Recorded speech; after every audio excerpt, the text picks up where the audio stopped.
चूरू जिले में ही सबसे ज़्यादा सर्दी व सबसे ज़्यादा गर्मी क्यों पड़ती है? क्या कभी आपने सोचा है?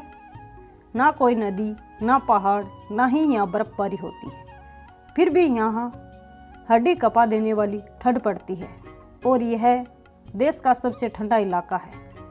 यही हाल गर्मियों में होता है, लेकिन ऐसा क्यों होता है? चूरू के साथ मौसम की इस बेरुखी का क्या कारण है? एक्सपर्ट्स मौसम के इस उतार चढ़ाव की वजह चूरू की भौगोलिक स्थिति को बताते हैं। दरअसल चूरू के आसपास का इलाका उष्णकटिबंधीय उच्च दबाव वाला क्षेत्र है। इसके अलावा चूरू की अक्षांशीय स्थिति भी कुछ इस प्रकार से है। यहाँ हवाएं ऊपर से नीचे चलती हैं। परावर्तन का नियम तो सब जानते होंगे।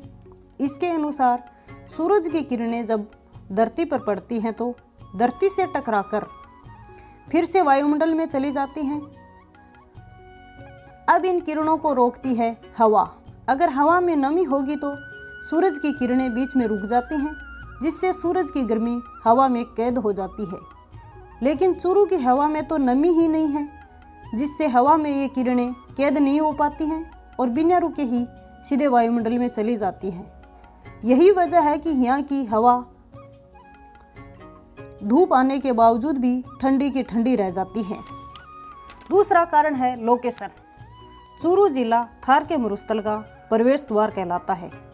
जब भी कश्मीर में बर्फबारी होती है तो इससे ठंडी हवाएं सीधे राजस्थान की तरफ आती हैं और ये हनुमानगढ़ व गंगानगर होते हुए सीधे चूरू जिले में पहुंचती हैं।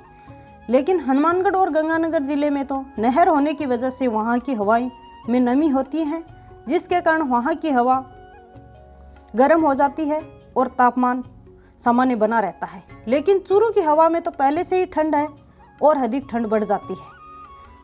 अब बात करते हैं गर्मी की। इसकी वजह है बालू रेत। जब गर्मी में सूरज की किरणें बालू रेत पे पड़ती हैं तो यह एक परत बना लेती है और गर्मी को अंदर नहीं सोखती है।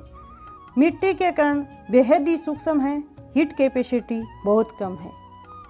यहाँ की मिट्टी की सबसे बड़ी खासियत यह है कि गर्मियों के दिनों में दिन में ज़्यादा गर्मी परंतु रात में मौसम ठंडा हो जाता है। दूसरा कारण है पेड़ पौधे। पेड़ पौधे बहुत कम हैं, जिससे सूरज की किरणें पृथ्वी पे पड़ती हैं, तापमान बढ़ जाता है। गर्मियों में पारा 50 डिग्री के पार पहुँच जाता है।